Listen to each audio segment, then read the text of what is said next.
وَلَيْسَ قَدْ آتَيْتُكَ أَفْضَلَ مِنْ ذَلِكَ كُلِّهِ، میں نے تمہیں سب سے اعلیٰ چیز عطا کی ہے کہ وہ کیا ہے کہ اللہ ذکرت الا ذکرت معی، قیامت تک تیرا میرا نام اکٹھا رہے گا، جدا نہیں ہو سکتا ہے۔ ساری کائنات کا نبی بنایا، سارے بحر و بر پر نبوت کی چھاپ لگا دی۔ بحر و بر پر آپ باہر نکلے، آپ کو پیشاب کا تقاضا ہوا تو کوئی جھاڑیاں تھی چھوٹی چھوٹی، کوئی جھاڑی اتنی بڑی نہیں تھی جس کے پیچھے بیٹھتے تو پردہ ہوتا، تو چند ایک جھاڑی ادھر تھی، ایک وہاں تھی، ایک وہاں تھی، ایک وہاں تھی۔ تو آپ نے حضرت جابر سے فرمایا، جابر ان جھاڑیوں سے کہو اللہ کے نبی کے لیے پردہ بناؤ۔ تو جابر جا کر ہم تو انسان ہو کر نہیں مان رہے ہیں، ارے انسان ہو کر نہیں مان رہے، سنت ہے جو سنت دی کوئی گل نہیں ہے، سنت دی خیر ہے، سنت دی کوئی گل نہیں، ہم تو انسان ہو کر نہیں مان رہے۔ اور وہاں کیا ہو رہا ہے، جابر گئے اور کہنے لگے التئما علی رسول اللہ صلی اللہ علیہ وسلم، اے جھاڑیوں، چھوٹے چھوٹے درختوں، اے جھاڑیوں اللہ کے نبی کے لیے پردہ بناؤ۔ تو وہ جھاڑی ادھر سے آئی، وہ جھاڑی ادھر سے آئی، وہ جھاڑی ادھر سے آئی، یہ جھاڑی ادھر سے آئی، چاروں طرف سے جھاڑیاں جمع ہو کر ایک بہت بڑا جھنڈ بن گیا۔ اور اللہ کے نبی پاک صلی اللہ علیہ وسلم اس کے پیچھے، آپ پیشاب سے فارغ ہوئے، جب آپ کھڑے ہوئے تو جھاڑیاں اپنے آپ اپنی اپنی جگہ پر چلی گئیں، اپنے آپ اپنی اپنی جگہ پر چلی گئیں، کہ یہ بے جان درختوں کو بھی پتہ ہے کہ یہ اللہ کا رسول ہے۔ سردی کے موسم میں آپ نکلے، سردی کا موسم، کھجوریں گرمیوں میں ہوتی ہیں، سردی میں کھجور نہیں ہوتی۔ کچھ صحابہ بھوک بیٹھے ہوئے تھے، آپ نے فرمایا کیوں بیٹھے ہو؟ کہا جی بھوک لگی ہے۔ آپ نے فرمایا مجھے بھی بھوک لگی ہے۔ ابو بکر عمر نظر آ گئے، کیوں باہر ہو؟ کہا جی بھوک لگی ہے۔ آپ نے کہا مجھے بھی بھوک لگی ہے۔ تو اب کافی سارے اکٹھے ہو گئے جن کو بھوک لگی تھی، تو آپ نے حضرت علی سے فرمایا علی یہ سامنے کھجور کا درخت ہے، اس کے پاس جاؤ اور اس سے کہو تمہیں اللہ کا رسول حکم دیتا ہے ہمیں تازہ کھجوریں پیش کی جائیں۔ ہائے ہائے، جس کی درخت مانے اس کی ہم نے نہ مانی۔ تو حضرت علی گئے، حضرت علی نے آگے یہ نہیں کہا یا رسول اللہ اب تو سردی کا موسم ہے، اب کہاں سے؟ اگر حضرت علی یہ کہتے تو اگلی برکتوں کا دروازہ بند ہو جاتا۔ ایک دفعہ دیگ چڑھی ہوئی تھی، دیگ تو آپ کو یہ بکرے کی دستی بڑی پسند تھی، بکرے کا اگلا بازو بڑا پسند تھا، تو آپ نے باورچی سے کہا مجھے وہ دستی پکڑاؤ، تو اس نے ڈوئی سے ایسے دستی نکال کر پوری آپ کو نکال کر دی۔ آپ نے ایسے دونوں ہاتھوں سے پکڑا اس کو اور اس کو نوچ کے کھانا شروع کیا اور ساری کھا کر پھینک دی۔ پھر آپ نے فرمایا دستی پکڑاؤ، تو اس نے دوسرے نکالی اور آپ کو پیش کی۔ آپ نے یہاں سے یوں پکڑا اور اس کو نوچ کے کھایا اور اس کو پھینک دیا۔ پھر آپ نے فرمایا دستی پکڑاؤ، تو وہ کہنے لگے باورچی یا رسول اللہ بکرے کی دو ہی ہوتی ہیں۔ تو آپ نے کہا تیرا بھلا ہو جائے، اگر تو میرے کہنے پہ ہاتھ ڈال دیتا تو جب تک میں کہتا رہتا اللہ مجھے نکال کے کھلاتا رہتا۔ تیری نا نے برکتوں کا در بند کر دیا۔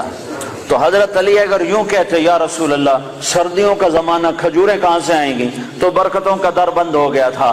حضرت علی نے ایک دم اٹھے دوڑ لگائی اور کھجور سے کہہ رہے ہیں، کھجور سے، بے جان درخت سے اللہ کا ایھا التمر ایھا النخلۃ، اے کھجور کے درخت، اللہ کا نبی کہہ رہا ہمیں تازہ کھجوریں پیش کی جائیں، تو رب ذوالجلال کی قسم پتوں سے تازہ کھجوریں ٹپ ٹپ گرنے لگی، ساری چادر بھر گئی۔ آپ نے چادر کی پنڈ بنائی اور اٹھا کر آپ نے صحابہ کے سامنے پیش کر، کھاؤ۔ سب نے کھایا، آپ نے بھی کھایا، ابوبکر نے بھی، عمر نے بھی۔ کچھ بچ گئیں تو آپ نے فرمایا علی سے جا لے جا، فاطمہ بھوکی ہوگی، میرے بچے بھوکے ہوں گے، ان کو بھی جا کے کھلا۔ یہ میرے نبی کی نبوت ہے کہ بے جان پر بھی نبوت، جاندار پر بھی نبوت، مردہ پر بھی نبوت، زندہ پر بھی نبوت۔ آپ سوئے ہوئے تھے، تبوک کے سفر سے واپسی پر آپ سوئے ہوئے تھے، تو کنارے پر ایک درخت تھا کیکر کا، وہ تیزی سے زمین کو چیرتا ہوا آگے آیا، زمین کو چیرتا ہوا، ایسے ہے جیسے انسان چلتے ہیں، چلتا اللہ کے محبوب کے سر پر آ کر کھڑا ہو گیا اور ایسے اوپر کھڑا ہوا۔ تھوڑی دیر وہ درخت کھڑا رہا، پھر وہاں سے واپس ہوا اور چلتا اپنی جگہ پہ جا کے فکس ہو گیا۔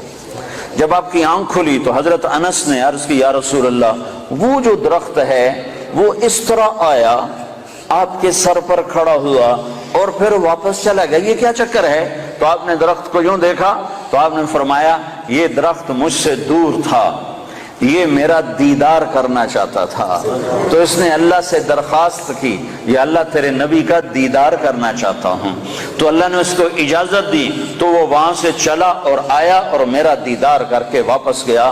یہ میرے نبی کی نبوت ہے بے جان چیزوں پر، بے جان چیزوں پر۔ آپ کی اونٹنی عزبا جب آپ کا انتقال ہوا تو اس نے بیٹھے بیٹھے رونا شروع کیا، اس کے آنسو بہنا شروع ہوئے، اور اس نے چارہ بھی چھوڑ دیا، پانی بھی چھوڑ دیا، اور تڑپ تڑپ کے مر گئی، ایک دانہ نہیں کھایا ہے۔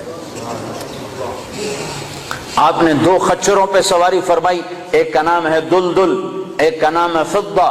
آپ نے چند گھوڑوں پہ سواری فرمائی، ایک کا نام ہے طراز، ایک کا نام ہے لزاز، ایک کا نام ہے لحیف، ایک کا نام ہے مرتجل، ایک کا نام ہے مرتجز، ایک کا نام ہے سجل، ایک کا نام ہے ورد، ایک کا نام ہے سقب، ایک کا نام ہے صبحہ۔ یہ سب گھوڑے ہیں جن پر میرے نبی نے سواری فرمائی۔ یہ میرے محبوب سے، میرے نبی سے، آپ کے نبی سے میرے اللہ نے پیار کیا، عشق کیا، اس کی ہر ادا کو محفوظ کیا۔ تم عمل کرنے کے لیے ڈھونڈنے والے بنو، سرمایہ موجود ہے، سرمایہ موجود ہے۔ آپ کی بکریاں تھیں، 9 بکریاں تھیں آپ کی ملک میں، جن کا دودھ نکالا جاتا تھا، اور رات کو جس گھر میں آپ ہوتے تھے اس گھر میں ام ایمن ان کو چراتی تھیں، اور وہ آپ کے گھر پہنچا دیا جاتا تھا۔ تو وہ عجوہ اور سقیہ، عجوہ، سقیہ، برکہ، ورثہ، اطلال، اطراف، قمراء، غیفاء، یہ 9 بکریاں تھیں جو اللہ تعالیٰ کے نبی کو اللہ نے عطا فرمائی، ان کے نام ہمارے پاس لکھے پڑے ہیں۔ اس میں آپ کی بکری قمراء آپ کی زندگی میں مر گئی تھی، اور ایک 10واں بکرا تھا، اس کا نام تھا یمن۔ تو میرے نبی کی تو بکریوں کے بھی نام لکھے ہوئے ہیں۔ تم سنتوں کو ڈھونڈو تو تمہیں ملیں، زندگی کے ہر طریقے میں میرے نبی کی سنت موجود ہے۔ نقل اتار لو، اپنے نبی کی نقل اتار لو، اللہ کے واسطے نقل اتار لو۔ آپ نے اونٹ پہ سواری فرمائی، اس کا نام ہے عسکر۔ آپ نے چند اونٹنیوں پہ سواری فرمائی، ایک کا نام عزبا، ایک کا نام شہبا، ایک کا نام جدعا، ایک کا نام قصوا۔ 4 اونٹنیوں پہ سوار ہوئے۔ حج کے موقع پر کون سی اونٹنی پہ سوار تھے؟ قصوا پہ سوار تھے۔ آخری خطبہ کس اونٹنی پہ سوار ہو کر دیا؟ قصوا پہ سوار ہو کر دیا۔ 11 تاریخ کا خطبہ کس اونٹنی پہ سوار ہو کے دیا؟ جدعا پہ سوار ہو کے دیا۔ اس حد تک تفصیل میرے رب نے لکھوا دی۔ آپ نے 2 گدھوں پہ سواری فرمائی، ایک کا نام عفیر ہے، ایک کا نام یعفور ہے۔ جب جنگ خیبر ہوئی اور خیبر فتح ہوا اور مال غنیمت آیا، جانور آئے، تو گدھے آئے۔ ان گدھوں میں ایک گدھا آگے بڑھ کر کہنے لگا، یا رسول اللہ، اللہ کے نبی سے بات کرنے لگا، یا رسول اللہ، آپ نبیوں میں آخری نبی ہیں، کھوتے نو بھی پتا ہے، بندیاں نو کوئی نہیں پتا۔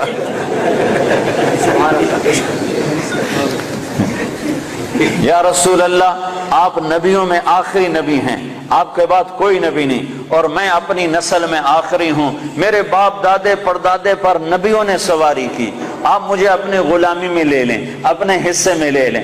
تو آپ نے یافور کو اپنے حصے میں لے لیا، اس پہ سواری فرماتے تھے۔ اور یافور اور بھی کئی کام کرتا تھا۔ کبھی آپ نے کسی کو بلانا ہوتا تھا اور موقع پر کوئی خادم موجود نہیں ہے، تو آپ یافور سے فرماتے، جاؤ ابو بکر کو بلا کے لاؤ۔ تو یافور دوڑ لگاتا، وہ جا کر سیدھا ابو بکر کے دروازے پہ ٹکر مارتا، ٹھا۔ تو وہ آدمی گھبرا کے باہر نکلتا کہ ٹکر کیا ماری؟ آگے دیکھا تو یافور شریف کھڑا ہوا، تو پتہ چلتا کہ اللہ کے نبی نے بلایا ہے۔ یہ یافور تھا۔ جس دن آپ کا انتقال ہوا، اس دن یافور مدینے کی گلیوں میں روتا تھا، چیختا تھا، بھاگتا تھا، چیختا تھا، بھاگتا تھا۔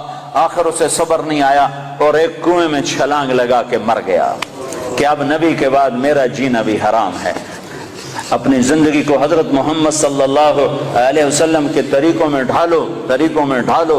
یہ تبلیغ ان طریقوں کو سیکھنے کی محنت ہے، یہ تبلیغ ان طریقوں پر جان دینے کی محنت ہے کہ اللہ کے نبی پاک صلی اللہ تعالی علیہ وسلم، یا ابا سفیان جئتکم بکرامت الدنیا والآخرہ، ابو سفیان میں تمہارے پاس دنیا اور آخرت کی عزت لے کر آیا ہوں، دنیا اور آخرت کی کرامت لے کر آیا ہوں۔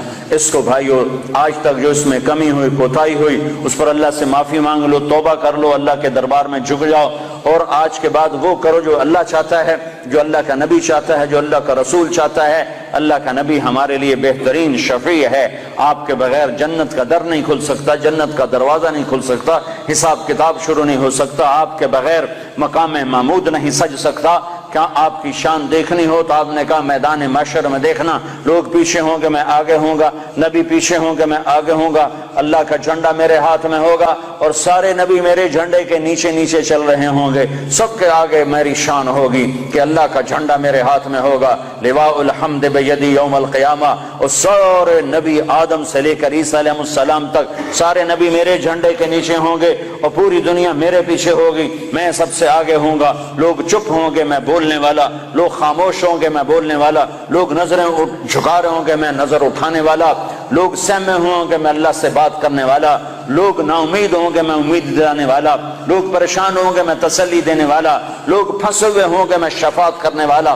مقام محمود میرے لیے سجایا جا رہا ہے، جنت کے 1000 خدام میرے لیے لائے جا رہے ہیں جو میرے چاروں طرف گھیرا باندھ کے کھڑے ہوں گے، اور جنت کی چابی میرے ہاتھ میں ہوگی، میرے بغیر جنت کا در کھل نہیں سکتا، میرے بغیر کوئی جنت میں جا نہیں سکتا۔ ایک دفعہ عیسیٰ علیہ السلام نے کہا یا اللہ مجھے وہ سلسبیل کا پانی تو پلا، سلسبیل کا پانی تو پلا، تو اللہ تعالیٰ نے فرمایا عیسیٰ جب تک میرا آخری نبی نہ پی لے سارے نبیوں پر وہ پانی حرام ہے، میرا نبی بسم اللہ کرے گا تو باقیوں کو دوں گا، جب تک وہ نہ آئے۔ حبیب اللہ، واہ واہ، حبیب، نبی ہے نبی، رسول ہے رسول، محمد الرسول اللہ، والضحى واللیل اذا سجا ما ودعک ربک وما قلی۔ کیا خوبصورت کلام ہے، کیا خوبصورت انداز ہے، کس انداز میں یہ کلام اترا ہے میرے محبوب صلی اللہ تعالی علیہ وسلم کہ اللہ چہرے کی قسم اٹھا رہا، والضحى، اے میرے حبیب مجھے تیرے روشن چہرے کی قسم، وہ چہرہ کیسا حسین ہے جس کی میرا رب قسم اٹھا رہا ہے، اے میرے حبیب مجھے تیرے روشن چہرے کی قسم، واللیل اذا سجا، مجھے تیری سیاہ زلفوں کی قسم، ما ودعک ربک وما قلی، میں نے تمہیں بالکل نہیں چھوڑا، میں تم پہ ناراض نہیں ہوں، وللآخرۃ خیر لک من الاولی، دنیا مختصر آخرت باقی، تجھے آخرت کی بادشاہی دی ہے، وَلَا سَوْفَ يُعْطِيكَ رَبُّكَ فَتَرْضَىٰ۔ یہ آیت آپ کی شان میں سب سے بلند ہے کہ ساری دنیا سے اللہ کہتا ہے مجھے راضی کرو، ساری کائنات سے کہتا ہے مجھے راضی کرو، بحر و بر کے انسانوں سے کہتا ہے مجھے راضی کرو، فرشتوں سے کہتا ہے مجھے راضی کرو، نبیوں سے کہتا ہے مجھے راضی کرو، رسولوں سے کہتا ہے مجھے راضی کرو، جنات کو کہتا ہے مجھے راضی کرو، ہمیں کہتا ہے مجھے راضی کرو، شہداء سے، صدیقین سے مجھے راضی کرو، اور خود کیا کہتا ہے، خود کیا کہتا ہے، وَلَسَوْفَ يُعْطِيكَ رَبُّكَ فَتَرْضَىٰ۔ اے میرے محبوب ساری کائنات مجھے راضی کرنے پر ہے، میں تجھے راضی کرنے پر ہوں، میں نے تمہیں راضی کرنا ہے۔